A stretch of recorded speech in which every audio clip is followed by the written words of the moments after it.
Bonjour, voilà, nous sommes le 27 septembre et je vais essayer de faire un tirage divinatoire sur ce qui est en train de se passer en Ukraine et l'avenir immédiat, parce que de toute façon, il y a tellement de rebondissements prévisibles et futurs qui vont se passer, donc on ne peut pas voir la finalité des choses, malheureusement. Mais on peut essayer de voir un petit peu comment ça va se passer, au moins pour un proche avenir. Voilà, tellement les choses sont compliquées, complexes, et ça dure depuis des dizaines et des dizaines d'années, l'affrontement entre la Russie et l'OTAN, il serait bien présomptueux de dire une fin de l'histoire, à moins de considérer la fin de l'humanité, mais enfin bon, j'espère qu'on n'en sera pas là quand même. Pardon, et donc on va essayer de voir par les cartes, par le tirage en croix. En même temps, je vous apprends le tirage en croix, parce que c'est un tirage que j'affectionne particulièrement et que je suis encore capable de parler de ce que je connais. Voilà. J'évite de parler de ce que je connais pas. Alors, concernant la divination sur un sujet aussi pointilleux et aussi pointu, pardon, où il faut être assez pointilleux malgré tout, mais bon, c'est qu'un avis je ne donnerai qu'un avis parmi d'autres, voilà, je vais y arriver. Je ne peux pas donner un avis définitif. Ce qu'il faut, c'est prendre l'avis de plusieurs personnes qui tirent les cartes, qui sont voyants et tout ça, et voir un petit peu la ligne directrice de ce qui est dit, et de façon à avoir un minimum de chances de se tromper. Voilà. Je ne pense pas que chacun qu'il y ait une vérité. Il y a une vérité par personne, on va dire, mais ça ne sera jamais la vérité. Donc la vérité, est toujours détenue par plusieurs personnes, en fait. Et donc là, ce que je vais donner, c'est une vérité. Ça ne c'est pas forcément la vérité, avec un grand V. Voilà, il faut en avoir conscience quand on dit des choses. Il faut en avoir conscience quand on écoute les choses, parce que on se laisse vite embarquer dans des certitudes. Et il faut jamais être sûr de rien. Et voilà, ça c'est ce que m'ont appris les tarots. Hop là. Oui, oui, il y a des... Ah, ces cartes, voilà, la désillusion, je vous fais pas un dessin, c'est l'égoïsme et la jeunesse. La jeunesse dans le sens inexpérimentation. Inexpérimenté, immaturité. Voilà. Ça, c'est ce qu'on retrouve malheureusement en filigrane dans cette histoire. Bon. Alors, bien sûr, je vais essayer de pas vous donner trop mon avis quand même si j'ai un avis assez... Ouais, je peux dire assez partisan, parce que je connais des gens de droite et de gauche, donc je sais à peu près de quoi ils retournent, et ça n'a pas grand-chose à voir avec ce qu'on vous raconte sur la télé. Au moins, voilà, parce que j'ai simplement un témoignage, j'aurais un témoignage à apporter sur certaines choses que je préfère ne pas dire, parce que je suis pas là pour ça. Les témoignages, vous en avez plein Internet si vous en voulez. Donc ça ne ferait que conforter certaines personnes, ça énerverait d'autres et ça ferait pas avancer le débat. Moi, ce que je veux, c'est vous présenter les cartes et savoir ce que pensent les cartes par rapport à ça. Voilà, c'est tout. Et on va essayer de se limiter à ça. Bon, j'ai déjà dit beaucoup de choses. Je vais essayer d'être le plus cartomancien possible, on va dire. Voilà, le plus neutre possible. Vous voyez, je ne sais pas du tout ce qui va ressortir de mes cartes. Donc, c'est un petit peu... Je suis un petit peu sur le fil, là. Alors, le conflit ukrainien avec la Russie, l'OTAN, l'Amérique, voilà, donc tout ça. Alors, l'Amérique, ça va être l'aigle, l'ours, ça va être la Russie, et le petit oiseau, c'est un petit oiseau, je ne sais plus ce que c'est, le symbole de l'Ukraine, c'est un petit passereau, un truc comme ça, je sais plus, un petit oiseau. Il y a le coq gaulois, bien sûr. Voilà, ça je m'en souviens. Bien, alors voyons voir maintenant le conflit en Ukraine tel qu'il est et ce sur quoi ça va se déboucher au moins dans un proche avenir. Qu'est-ce qui va se passer, sachant que l'aigle a a fait valoir qu'il fallait que chacun se débrouille et que l'ours risquait de tout perdre, ce qui fait, l'aigle ayant fait volte-face par rapport à un petit peu son attitude précédente, on va dire. Donc, que va-t-il en résulter? Je veux dire, le coq, dans quelle mesure est-ce que le coq va finir de laisser ses plumes? Voilà, on va voir un petit peu tout ça tout de suite, là. Donc, qu'est-ce qui se passe là-bas sur le terrain? Voilà, ta. Voilà, ça commence fort. Voilà, là, je sais pas si vous voyez bien mes cartes. Oui, là vous voyez bien. Ce qui va se passer. Oh là là. Allez. On n'ira pas plus loin.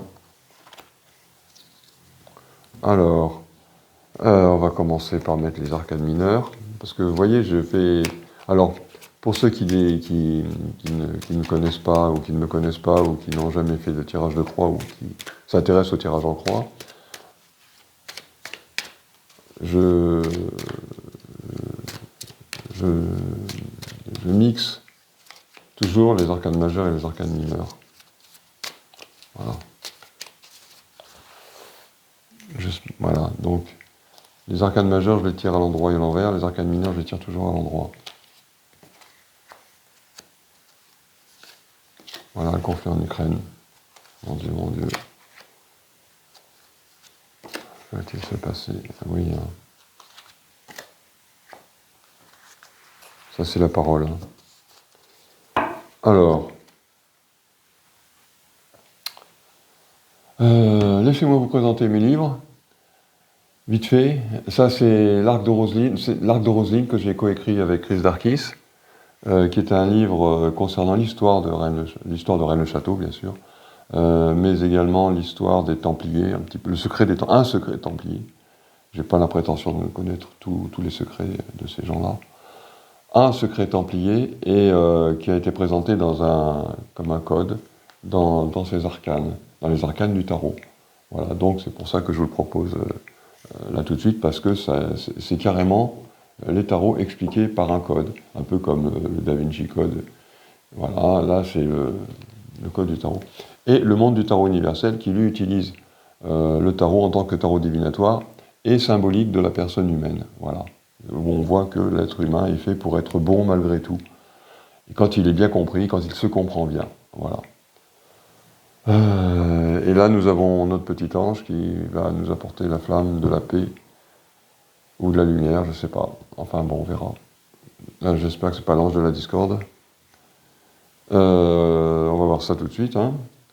Donc, je vais me servir de ce livre pour vous expliquer, pour lire même les petits passages concernant les arcanes mineures, pour bien expliquer les choses. Donc là, on a un homme. Le premier tas, alors il y a 1, 2, 3, 4, 5 tas, plus un tas qui va être là. Le premier tas, c'est le présent, ou le passé ou un passé récent. Ça, c'est ce qui fait face, donc c'est la situation actuelle, ou en devenir, ou ce qui contre cette première carte, ce premier tas. Ça, donc ça, on appelle ça la discussion. Enfin, souvent. Ça, c'est ce dont on parle. Bon, là, c'est 6, ça va être un conflit, 12, voilà. On va voir un petit peu ce dont il retourne plus tard. Ça, c'est la solution à court terme. Ça, c'est la solution à plus long terme. Et ça, c'est la façon dont sont ressenties les choses. Pas forcément de façon objective. C'est l'intelligence. L'intelligence, c'est pas forcément l'intelligence, c'est comment nous on juge les choses, mais pas forcément comment elles sont. Voilà, c'est un jugement intellectuel. C'est pas un jugement avec le cœur, c'est un jugement intellectuel, comment on ressent les choses. Voilà, comment on perçoit les choses. Mais la perception des choses, notre perception est une chose, la réalité en est une autre. Et voilà, donc, alors, nous avons le 7 de denier. Le 7 de... Alors, d'abord, on va calculer la résultante qui se calcule en fonction des 4 premières. Donc vous voyez, le 5e, c'est vraiment un rajout, mais qui ne perturbe pas la façon de faire des tirages en croix traditionnels. Donc si vous connaissez le tirage en croix traditionnel, c'est toujours le même, mais je rajoute ça en plus, mais ça ne perturbe rien. Il n'y a que pour les arcanes mineures, où ça c'est la 5e carte et ça c'est la 6e. C'est important pour l'ordre des cartes, parce que ça il faut que ce soit la 6e carte. Là, pour ça, il faut que vous vous référiez au livre pour bien comprendre ce que je veux dire.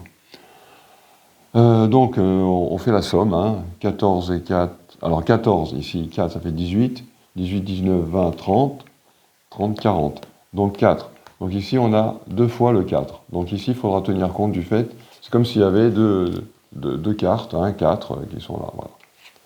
Simplement, voilà. Simplement, je n'ai qu'une carte à vous présenter. En fait j'en ai bien j'ai un deuxième jeu, mais bon je ne vais pas le sortir tout de suite. Donc là il y a le 4, voilà. Le 7 de denier. Alors le 7 de denier, je vais le lire comme ça, ça laisse peu de place à l'interprétation personnelle, c'est une interprétation universelle comme ça. 7 de denier. Donc le 7 de denier, il est là et il va me dire l'hexagramme. Oui, parce que je fais ça en rapport, je compare une carte de tarot avec un hexagramme de Viking, pour ceux qui connaissent. Bon, enfin, ça, c'est pour ceux qui lisent le livre. Voilà. Tout acte social conduisant à une union se doit de garder un caractère lent et progressif. Ainsi se développe l'harmonie entre les humains. Voilà. Voilà. Par extension, ça signifie persévérance, évolution graduelle, progrès, décision réfléchie, etc. Bon, là, il est possible que ce soit... Alors, pour moi, c'est soit l'aigle, soit le... Bon, on va dire que c'est l'aigle qui tente de... Vous voyez, il est à l'endroit. Ou alors l'ours, parce que je suis un peu partie prenante. Mais de toute façon, peu importe. Il y a quelqu'un qui... C'est pas très important.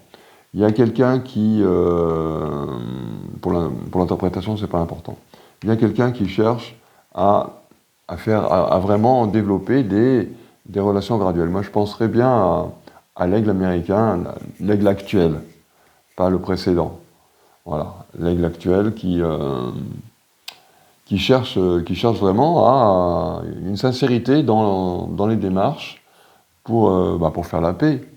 Et c'est pas pour rien qu'il rencontre à la fois le président de l'ours et le président du petit oiseau.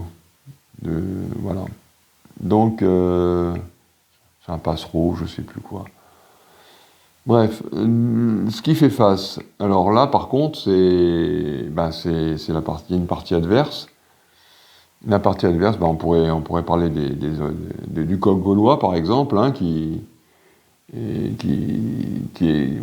pousse qui pousse au crime, hein, tout simplement. Alors 9 d'épée. 9 d'épée, mais il n'y a pas que lui, hein, il y a la hyène aussi. La hyène, voilà. Donc tout cet axe dans lequel nous sommes, et pour moi est l'axe du mal. Voilà, je l'ai dit, excusez-moi, hein, mais enfin bon, ça va être difficile de faire autrement. Donc le 9 d'épée, qui est quand même, bon, ça c'est précis, hein, donc on va essayer de dire les choses précisément. 9 d'épée, c'est en cultivant nos parties nobles que l'on devient noble, c'est en cultivant nos parties vulgaires que l'on devient vulgaire.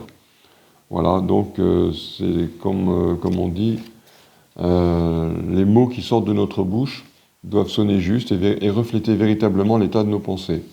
Au besoin, il faut parfois mieux se retenir ou se taire complètement. Voilà. Donc là, il y a justement donc il faut garder la maîtrise de soi-même. Et avec cette carte qui est à l'envers, franchement, il n'y a pas de... ça, on va dire, ça retourne un peu cet arcane. Et il vaut parfois mieux se retenir ou se taire complètement. Donc, en face, il y a des gens qui feraient de se taire. Grosso modo, c'est ça que ça veut dire. Hein. On va pas... je vais vous les mettre là, parce que... Voilà. Il faut quand même que vous puissiez voir les choses. Voilà. Donc, la tempérance renversée, c'est l'énervement, c'est le contraire de... C'est le contraire de la tempérance, c'est l'intempérance, c'est l'impatience, c'est l'énervement. Voilà. Et or, justement, il est dit dans cet arcane qu'il faut parfois mieux se retenir ou se taire complètement que de dire des bêtises. Donc, effectivement, face à Trump, il y a des gens qui s'énervent, hein, qui veulent continuer vraiment, hein, il faut voir ceux qui disent toujours nous sommes en guerre, la guerre menace, ceci, cela. Qui est-ce qui dit la guerre menace sans arrêt? Et qui est-ce qui dit il faut faire la paix? C'est pas compliqué, hein. Voilà, c'est comme ça. De quoi est-ce qu'on parle? On parle d'un conflit, hein. Le 6, c'est souvent un conflit. 6 de denier, un conflit.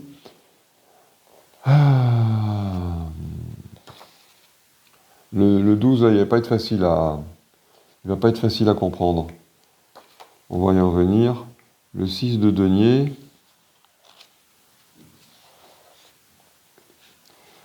Il faut affronter la mauvaise foi, situation anormale, un adversaire de peu de moralité ou simplement un problème mal posé. La solution passe souvent par la consultation d'une tierce personne, d'une autorité compétente. Il est conseillé de réexaminer les choses depuis le début, de ne pas prêter le flanc à l'adversité et de n'avancer uniquement que si toutes les conditions sont réunies. Donc risque de conflit, choix à faire avec prudence. Voilà. Donc là, il faudrait peut-être, dans ce conflit, voir les choses, savoir se retourner sur soi-même et savoir voir les choses d'où elles viennent, les racines du mal. Voilà. Et les racines du mal, elles ne commencent pas en 2022. Hein. C'est un petit peu, on dit la Russie a envahi l'Ukraine, c'est un petit peu comme si on disait les Américains ont envahi le Troisième Reich en 1945. Vu comme ça, c'est les Américains les envahisseurs. Simplement, les Français étaient bien contents de voir arriver les Américains. De la même façon, il y a quand même beaucoup de gens qui sont bien contents d'avoir vu arriver les Russes. Parce qu'il faut voir ce qui se passait avant 2014, avant 2022, c'est-à-dire en 2014. Je ne suis pas le seul à le dire, attention. Hein. Bien, ça excuse peut-être pas tout. C'est pas à moi de dire de prendre parti pour l'un ou pour l'autre. Mais enfin, le fait est que les Azov, ils se réclamaient comme étant fascistes. Ils se réclament comme étant fascistes. Il y a eu des promesses faites à Trump, comme quoi... faites à Trump. Il y a eu des promesses faites à l'ours, comme quoi l'aigle n'avancerait pas ses positions. Ils ont avancé leurs positions. Voilà, c'est objectif. Donc oui, il y a eu des... Et puis il y a eu des manœuvres de l'autre côté. Enfin bon, bref. Je ne vais pas rentrer dans les détails. Mais il faut voir les racines du mal. Je ne vous en parlerai pas s'il n'y avait pas cet arcane, mais le 12 est là, quoi. On parle de quoi? On parle de quelque chose, il y a un conflit, et de mauvaise foi, et il faut voir cette mauvaise foi. Si on ne voit pas cette mauvaise foi, on fait le jeu des gens qui sont à la solde du chef. Le coq gaulois, il a un chef, hein, d'accord? On a élu un chef, malheureusement. Le coq gaulois, qui est très impopulaire aujourd'hui, qui est une véritable...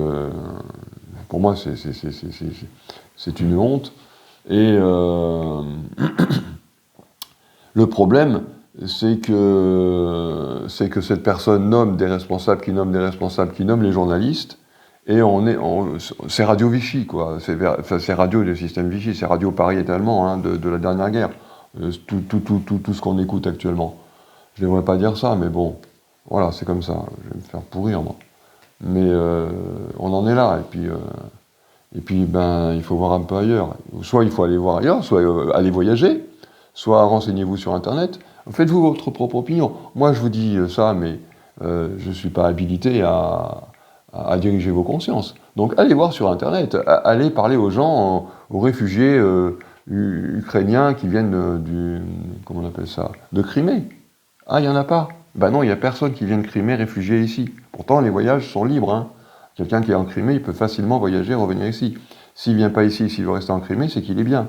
S'il y a beaucoup de gens qui partent d'un pays, qui viennent se réfugier quelque part, c'est soit parce qu'il y a la guerre, soit parce que c'est un régime soit c'est parce que c'est un régime autoritaire. Voilà, donc il faut se renseigner. Renseignez-vous les jeunes, renseignez-vous les gars, renseignez-vous. Voilà, c'est tout ce que je peux vous dire. Renseignez-vous par vous-même. Bon. J'en dis beaucoup trop. Hein. Moi, je vous dis, je connais des gens des deux côtés, donc je peux parler. Ensuite, quoi? Ça donne quoi? Ça donne la roue de fortune, le 8 et le 8 de bâton. Alors, 8 de bâton, 8 de bâton, 8 de bâton, 8 de bâton. Alors, au niveau individuel, il est avantageux, influencer discrètement, savoir avec beaucoup de persévérance, influencer le cours de sa vie. Cela me fait penser aussi à une zodiacale du chat qui lui aussi sait parfaitement influencer le cours de sa vie en toutes circonstances. Or, autrement dit, comme les choses sont influencées de façon négative, parce qu'on a cet arcane qui est retourné, c'est de la malchance, autrement dit, il y a de la propagande. Il y a de la propagande. Je vois beaucoup de propagande. Je vois beaucoup de propagande. Et il y a beaucoup de paroles, en fait. En fait, c'est très axé sur la parole, ce tirage. Puisque là, cet arcane, c'est la parole. D'ailleurs, je vais lire le... donc, là, il y a quelqu'un qui parle. Un homme qui parle. Voilà, un homme qui parle. Macronite, en russe, ça veut dire parler pour ne rien dire maintenant, depuis qu'ils connaissent un petit peu notre président. C'est pour dire.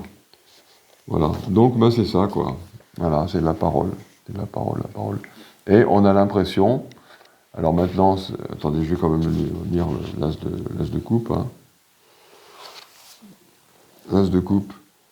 Au commencement était le Verbe, voilà. Nous sommes au temps de la Genèse. Il a fallu sortir du chaos originel et donc distinguer, nommer le jour et la nuit, le bien et le mal. Ainsi le battleur, le 1, ça correspond au battleur, éclaircit-il sa position, sa situation, pour un plus grand bien-être, quand la parole est juste, évidemment.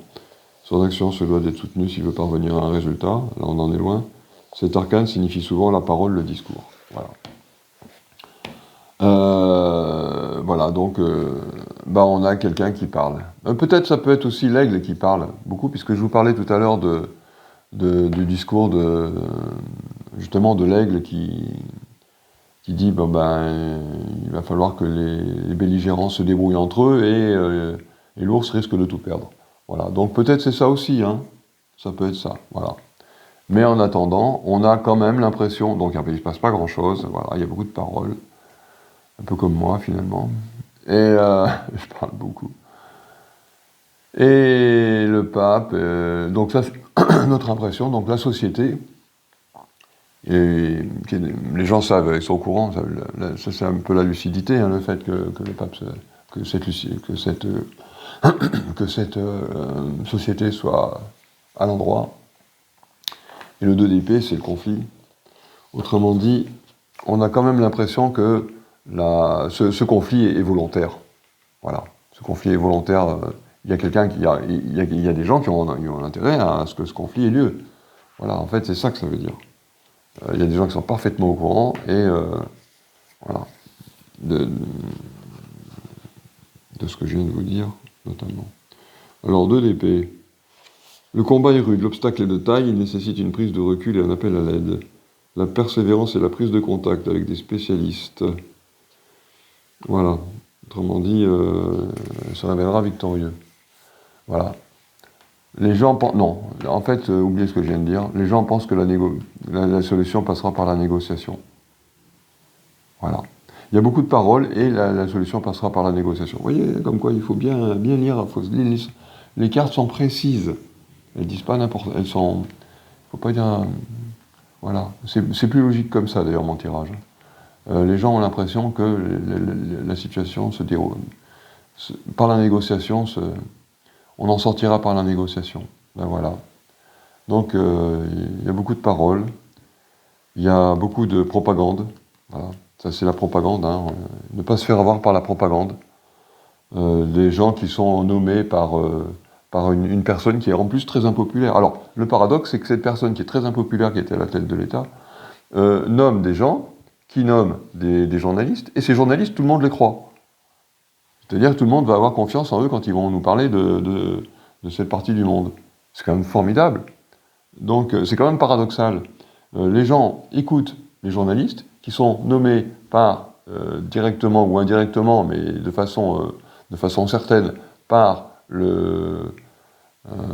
notre chef suprême, et tout le monde, notre chef suprême qui est impopulaire comme c'est pas permis, ça c'est pas moi qui le dis, hein, c'est tout le monde, le fait est que tout le monde croit les journalistes. Faut arrêter, faut éteindre vos télés, les jeunes, faut éteindre vos télés, faut faire autre chose, les jeunes ou les vieux d'ailleurs. Voilà. Voilà tout ce que je peux vous dire. N'oubliez pas de vous abonner à ma chaîne, hein, je vais essayer de faire quelques vidéos comme ça. Je fais des redites et j'essaie d'être le plus précis possible. Alors on n'apprend pas grand-chose comme ça parce que je ne vais pas aller voir plus loin, ça ne m'intéresse pas.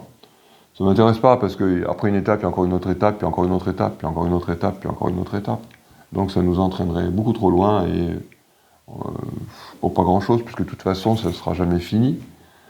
Mais au moins comme ça, on peut voir un aperçu de la situation de façon cohérente finalement. Voilà.